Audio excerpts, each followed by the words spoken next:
and welcome to the 62nd episode of Jazzology, presented by Savage Content. I'm your host, Willard Jenkins. We're here alternating Fridays, giving two jazz fans the opportunity to compete against each other for a chance to win $100. Each contestant will be asked a question worth 2 points. If they're unable to answer correctly, their opponent will have a chance to steal the question for 1 point.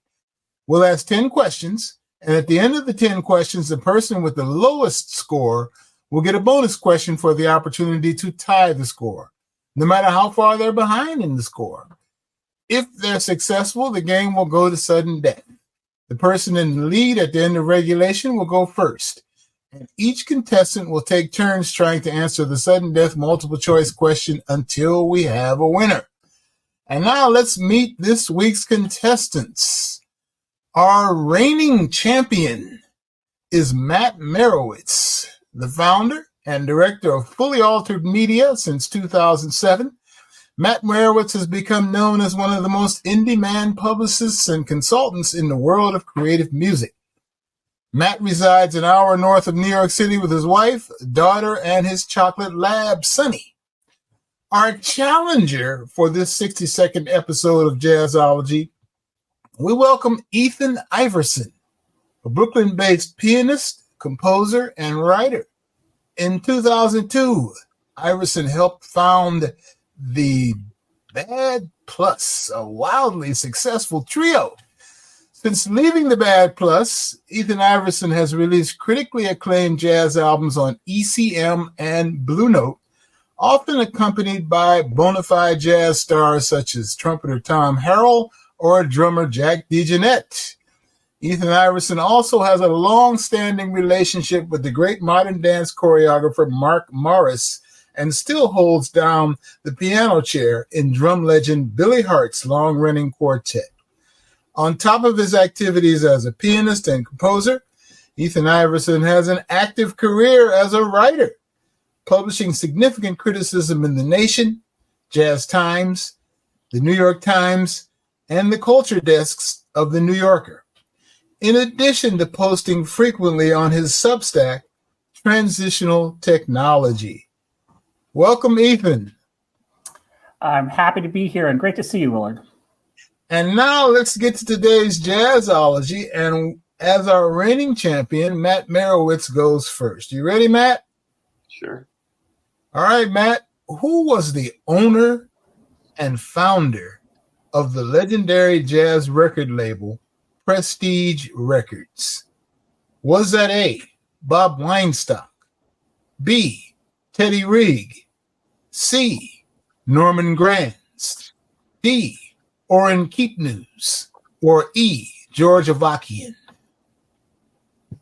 Okay, so Orrin Keepnews founded Milestone Records and later, I think, Galaxy Records. And he previously had worked for Weinstock at Prestige, but he was not the founder. And Norman Granz is famous for having founded Verve Records and Jazz Philharmonic. George Avakian is known for having worked for years and years at Columbia Records. I don't know the name Teddy Rigg, but I have to say it's A, Bob Weinstock. That is correct. And Matt once again goes by his personal process of elimination to come up with the correct answer. Bob Weinstock did indeed found Prestige Records. Okay, Ethan, you're up. Ethan, name the Washington, D.C. club where Miles Davis recorded an album in the 1970s. Was that A, Blues Alley, B, Mr. Henry's, C, One Step Down, D, the Bohemian Caverns, or E, the Cellar Door? I see we're on your turf, Willard, with some Washington, D.C. questions here. Yes, we are. You know, and I just wanted to say before we get further into the weeds here, I actually have no expectation of unseating the legendary Matt Merewitz here in this trivia, but I figured who better than me to at least give it a shot? You know what I mean? So I have that much ego involved anyway, although I expect it. However, this is not a hard question, in my opinion. We miss these legendary clubs. I think only Blues Alley is left. But Live Evil and a couple of those other things were recorded at the Cellar Door, E. That is correct. Recorded at the Cellar Door. In fact, he recorded that band that he had with Keith Jarrett at the Cellar Door. All right, Matt, you're up next. Matt, the book titled Looking for Chet Baker is part of a series of Evan Horn mysteries that combine historical fact and fiction. That book, Looking for Chet Baker, was written by which of the following jazz writers? Was it A, Ashley Kahn, B, Gene Santoro, C, Candace Allen, D, Bill Moody, or E, Marshall Stearns? So I don't know this series of books. I'm going to rule out Ashley Kahn. I'm going to rule out Gene Santoro. I think Gene is most well known for his Mingus book. I'm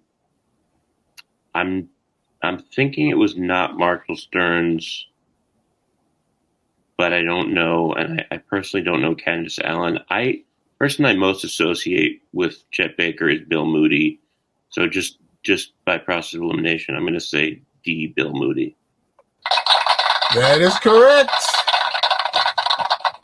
It was indeed Bill Moody who wrote that book and the series of mysteries, Evan Horn mysteries. So, Ethan, you're up next. Ethan, the hotbed of jazz in Indianapolis, Indiana, between the turn of the 20th century and the 1970s was what thoroughfare? Was it A, Washington Street, B, Indiana Avenue, C, Massachusetts Avenue, D, College Avenue, or E, Bloomington Avenue? You've got me here. You've got me bang to rights, Copper. I have no idea. Of course, I love all those Indianapolis jazz musicians, including Wes Montgomery and Freddie Hubbard and others. But as far as the actual street, I know there's a famous school, Bloomington, which David Baker taught at. So I'm going to go with E, Bloomington Avenue, with no expectation that it's correct. Unfortunately, that is incorrect. And the question goes to Matt to steal the point. Matt, the hotbed of jazz in Indianapolis between the turn of the 20th century and the 1970s was what thoroughfare? Was it A, Washington Street, B, Indiana Avenue, C, Massachusetts Avenue, D, College Avenue, and E, Bloomington Avenue has been eliminated? So I'm not 100% sure on this, but there is a Wes Montgomery album that Zev Feldman produced a couple years ago called Echoes of Indiana Avenue, and that makes me feel like that was probably the thoroughfare. So I'm going to go with B, Indiana Avenue. That is correct. Matt Merewitz, you got that encyclopedic knowledge. Let's see. Yeah, I knew this was. I knew this wasn't going to end well for me. There's no doubt about it. All right, Matt, you're up next. Matt, who was the percussionist on Randy Weston's 1972 album for the CTI label titled Blue Moses? Was it A, Ayrton Morera, B, Olatunji, C, Armando Peraza, D, Neil Clark, or E, Richie Pablo Landrum? So I know that Neil Clark was his percussionist of choice in the latter years. I don't know if he was playing with Randy as early as 1972. Could be. But, I mean, I most associate, like, if I'm thinking of CTI and I'm really, like, digging deep. I'm thinking either Airtu or Armando Perazza, and this being just being CTI and just the vibe of Creed Taylor, I'm going to go with Airtu Moreira. That is correct. That's correct, Matt. Nice one, Matt. This week's spotlight is on Conversations with Ramsey Lewis, a curated collection of the late, great Ramsey Lewis conducting interviews, sharing stories and laughs with various legends of jazz and blues, followed by music performances. Look for recent Conversations with Ramsey Lewis featuring Robert Cray, George Duke, Lee Ritenour, Eddie Palmieri, Joey DiFrancesco, David Sanborn, Phil Woods, Jane Monheit, John Pizzarelli, and many more. Visit www.youtube.com/@SavageContent and look for the Conversations with Ramsey Lewis. And while you're there, check out past episodes of Jazzology. Now, Ethan, this is your first time on the show, so we got to ask you the core question. And that is, how did you fall in love with jazz? I think that I was very lucky with the television of the era. My parents were not musicians, nor did they even have a stereo. But through the TV I watched, there was a James Bond movie or a Pink Panther cartoon, maybe something from Sesame Street, maybe something from Mr. Rogers with Johnny Costa playing piano. So whenever something like that was happening, I got interested. I was like, that's what I like. So to this day, I still like all that stuff, by the way. I still like Johnny Costa and Sesame Street and James Bond and Henry Mancini. So that's a lifelong thread of mine is, whatever was sort of popular in Middle America in 1976. All right. Well, Matt, you've answered that question long ago, but we have to ask you, as our longest reigning Jazzology champion, how have you been able to soak up so much jazz trivia? Funny, I was thinking about this. I've been kind of an obsessive collector of recordings since I was, I don't know, 13, 14, 15, somewhere around there. I mean, I started, I think the first thing that was given to me was an Ella Fitzgerald record, right around the time of my bar mitzvah. And then, I just started looking at liner notes, looking at credits, looking at, producers. And also I love to browse record stores. That's something I developed in college because, I guess, I really just loved reading liner notes and also just the back credits on the recordings, looking at the recording engineers, the producers, the studios, all that stuff. And it's a useless, it's only good for this show. It's really, it gains me some credibility in the jazz community, but it's pretty useless. So I'm a sponge for that kind of little minutia, and I have these inklings about certain things. I didn't know, for instance, that Airtu was actually, he was on that record, but I just, given all the CTI albums that I've seen over the years, I made that association and I went with my gut. So, yeah. Oh, there you go. And I'm sure, now you make light of it, but I'm sure it's been good for your professional pursuits as well. People like it when I break out a bit of trivia, like, about them. I was at, just this week, I got back from the Alternative Guitar Summit that is run by Joel Harrison at this beautiful resort in Big India, New York. And I was talking to Mike Stern, who is now over 70. And I was telling him about an album that I heard him on, not like Miles, not like whatever, but a Danish drummer by the name of Alex Reel, who recently passed away. And it's a record called Relatin'. And I remember when I was taking lessons with Paul Carr in DC, I was obsessed with that album. because it had Brecker and Bergonzi, and I was a saxophone player. It was just such a nerdy thing. And Mike Stern's on that record too. So I brought that record up with Mike, and he was like, "Wow, no one's ever talked to me about I all about that, right?" Yeah. All right. Well, our record, yeah, it's a great recollection. Our record of the week, this week's spotlight record, comes from the young keyboardist Matthew Whitaker. It's titled "On Their Shoulders, an Organ Tribute," which pays homage to the Hammond B3 organ players. All right, Ethan, you're up next. Ethan, the book titled, we're back in the literature section, the book titled Double Helix, which is billed as a memoir of addiction, recovery, and jazz in 2 voices, is the story of which of the following jazz singers?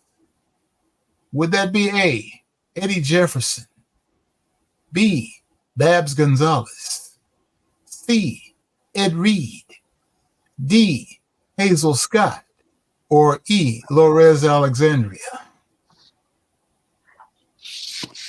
Yeah, this is not ringing a bell either, but I'm going to say B, Babs Gonzalez, just because, process of elimination, and maybe there's a dim bell ringing there. So that's my answer, is Babs Gonzalez. Unfortunately, that's incorrect, and Matt will have another opportunity to steal the question as if he needs it. The book titled Double Helix is billed as a memoir of addiction, recovery, and jazz in 2 voices, end quote. It's the story of which of the following jazz singers? Would that be A, Eddie Jefferson, B, Babs Gonzalez has been eliminated, C, Ed Reed, D, Hazel Scott, or E, Lorez Alexandria? So I will tell you, I think I know the answer, but I will tell you a little bit of background here. The difference between me and Ethan is that it's my job to read the jazz media, whereas Ethan is sort of a member of the jazz community that is being written about. And so maybe it's a little bit less required or incumbent on him to know this kind of minutia. And this is only because I read, downbeat and jazz times pretty religiously. So I'm pretty sure this relates to the story of Ed Reed, who was a Bay Area singer, or may still be alive, who had troubles with alcohol and addiction and drugs, and later came back and made a remarkable comeback with really great records. And I believe Terry Hinte worked with him because I know his story from her. So I think I'm going to go with C, Ed Reed. That is correct. And I suppose one of the keys to that is the fact that he's the sole survivor amongst that group, amongst that list of potential answers. He's the one who is still with us. So yes, indeed, it was Ed Reed. That book, Double Helix. I should maybe just say is I read too a lot of the books, and of course, Willard, you helped Randy Weston with his marvelous memoir, and that's how I know sort of something of the story of Blue Moses, which I guess was Randy Weston's best-selling record. Although I don't think Mr. Weston or his people thought it was necessarily his best record, but it was his best-selling record. So I was all prepped for that question because I checked out the record because of your book. I had never checked out Blue Moses before. I read your book and I was like, oh, I should listen to this. And it's cool. But I knew the answer to that one. He used to laugh and refer to that as his hit record. Right. Well, because that record bailed him out of some debt. Okay, there you go. All right, Matt. You're up next. The album Live at Kimball's, the former jazz club located in the San Francisco Bay Area, was recorded in 1985 by which of the following artists? Was it A, Bobby Hutcherson, B, Joe Henderson, C, John Handy, D. Rahsaan Roland Kirk, or E. Art Blakey? Okay, this is a good question.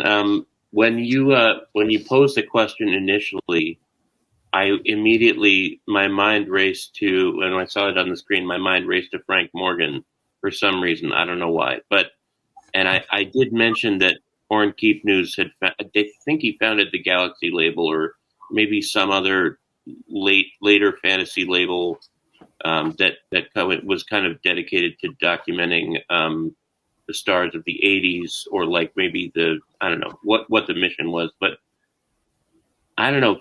For me, it's got to be somebody between Bobby Hutcherson, Joe Henderson, and John Handy, because all those players lived in the Bay Area. Joe and Bobby to their death, and John's still living, I'm pretty sure. Rahsaan and Art, I just don't associate them with the Bay scene.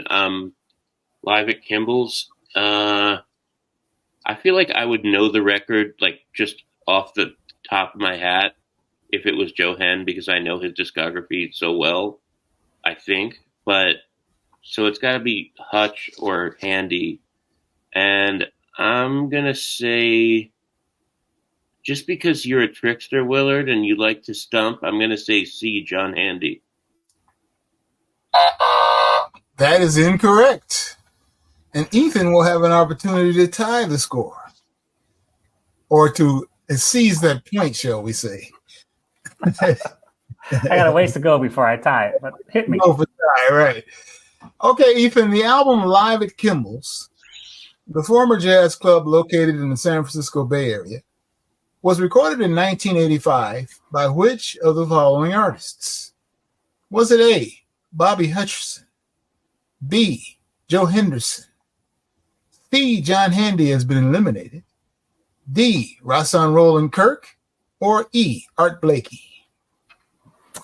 Well, let me first just say that I really admire Matt's, the way he thinks it through. I watched a couple of these episodes in preparation and realized that all these times Matt didn't really know the answer. His detective process was totally on point, and his detective process for this was also admirable. But the answer is E, Art Blakey. That is correct.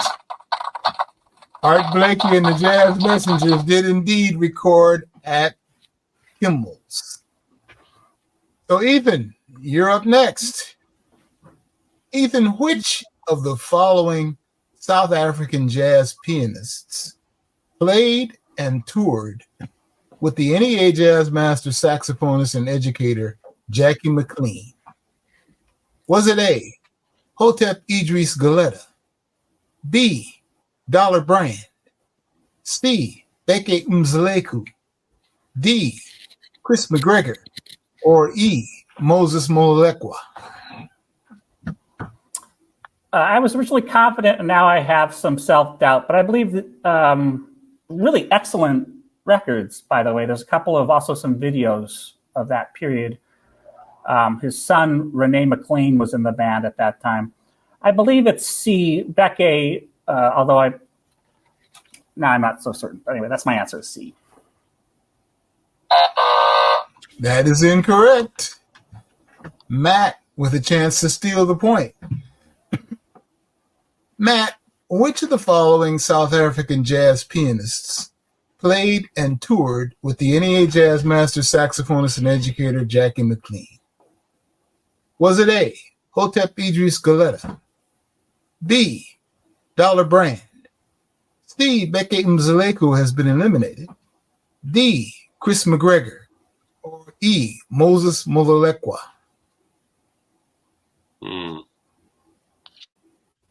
So I just think Dollar Brand is too easy, but it could be. I mean, I definitely think it was not Chris McGregor, because I don't have any. I should say Dollar Brand, a.k.a. Abdullah Ibrahim, yeah. Indeed. So, yeah, I just, I'm going to go with B, Dollar Brand. Well, I know the answer. Incorrect. Okay, what's the correct answer? Well, I think it's Hotep Idris Galeta A. Then. That is the correct answer. Yes, Hotep Idris Galeta did indeed perform. The other pianist must be on some videos with Joe Henderson, I think. There's a nice trio record. Bickey. There's a nice trio record with Charlie and Billy Higgins. Anyway, they're all great musicians. That's a good question. The correct answer was Hotep Idris Galeta. All right, Matt, your turn next. What was the bebop era bassist known as Curly Russell? What was his given name?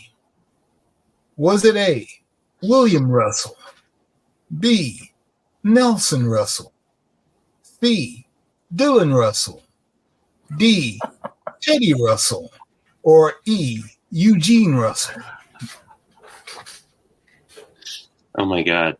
I mean, this is an amazing question. This is crazy. That's deep in the weeds, man. That's deep in the weeds.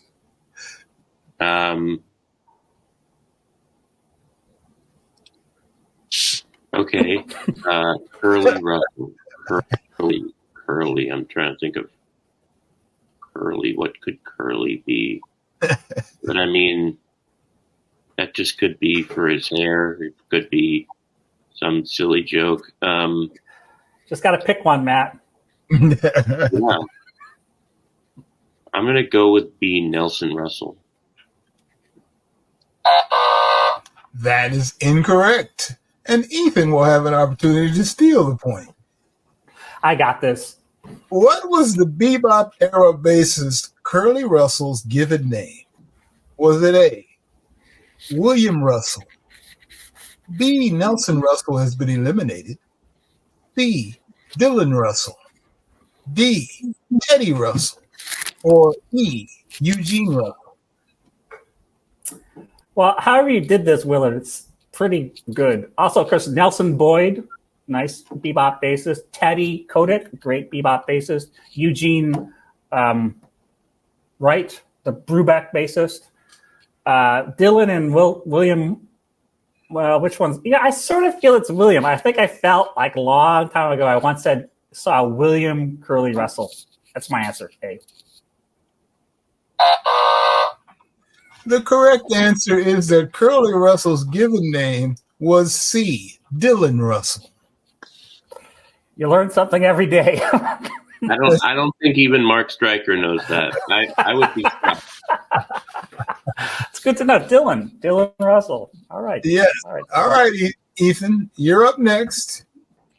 Name the Washington, D.C. club where pianist, singer Roberta Flack appeared regularly as a young artist and where she was first heard by Les McCann,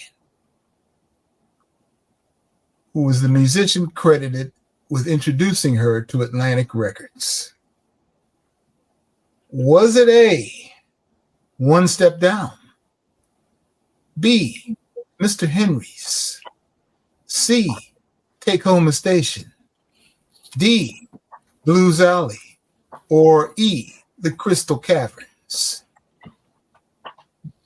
Nice question. Well, I was totally confident with the previous Washington, D.C. club question. This, I don't have the breath. I don't think it was Blues Alley, though. One Step Down. I also think of that as a little bit more of a 70s club or something. So this would have been late 60s, right? I'm gonna go with E, the Crystal Caverns. I feel like I have a distant memory of Crystal Caverns. That is incorrect.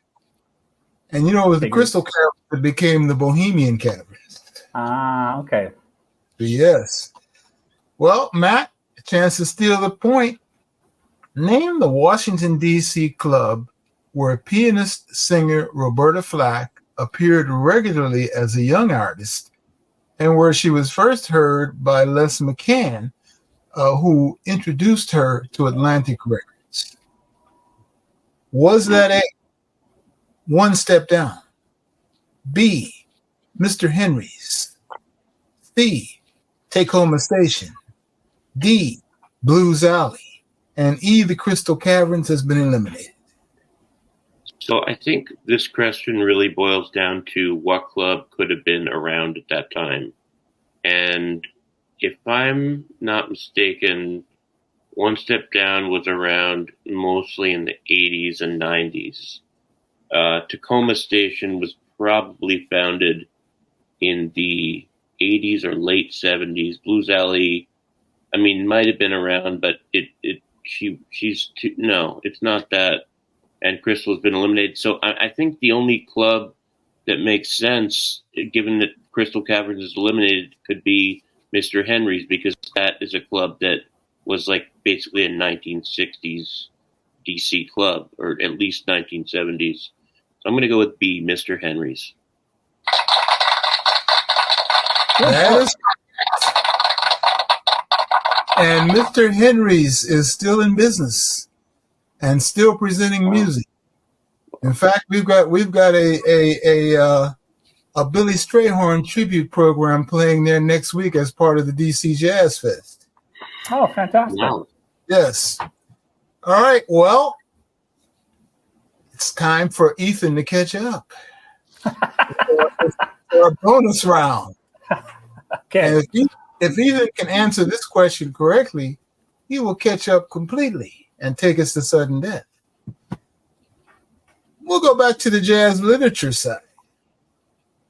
The swing era trumpeter Rex Stewart, like you, was an active musician who was quite the writer. Rex Stewart wrote a book titled Jazz Masters of the 30s. In that book, Jazz Masters of the 30s, which of the following trombonists did he declare as the father of the swing trombone? Would that have been A, Jack Teagarden, B, Tommy Dorsey, C, Dickie Wells, D, Eddie Durham, or E, Jimmy Harrison? Well, you know, Rex Stewart, one of the great trumpet players, but also his literary contribution is mighty. And I think there are two books, at least two books I know. One is Jazz Masters of the 30s, and then there's this, you know, autobiography, Boy Meets Horn, or some title such as that. Really excellent prose, and you know, there's a moment where he talks about Louis Armstrong. I think it shows up in all of the Louis Armstrong reception history because it's so beautiful and exciting. Trombone, love the trombone. This is not really it for me, but I sort of feel like it's swing. I mean, the great bassy trombonists. So I'm looking at Dickie Wells and Eddie Durham. Throwing a dart at the board, I'm gonna say C, Dickie Wells. That is incorrect. The correct answer to that question is E. Probably the most unlike Jimmy Harrison was the trombonist that Rex Stewart declared the greatest trombonist of the swinger, the father of the swing trombone. So that means that Matt Merewitz once again reigns triumphant. Just for the record, I had little doubt of this being the final tally when I agreed to do this. I'm doing this strictly for publicity reasons, not because I think I can win against Matt Merewitz in jazz trivia. I tell you, we're going to have to go deep to knock Matt out of the box. I really thought that Ethan could beat me, and I'm a little surprised. A couple answers. The Echoes of Indiana Avenue one, that I thought he would get that for sure, but you know, it's all when you're in the moment, you know, you say some crazy stuff, you know, you just well, or you just, you know, I don't really, you know, I know what I know. Yeah. But you know, maybe if you had quizzed us on Mulgrew Miller or anything with Ron Carter, Ethan wins, you know, down the line. I don't know. But if you want me to supply some questions that Matt will not be able to answer, Willard, maybe you can come to me. I'll hook you up for the next championship bout. Send them on, please. Congratulations to Matt Merewitz on winning our 62nd episode of Jazzology.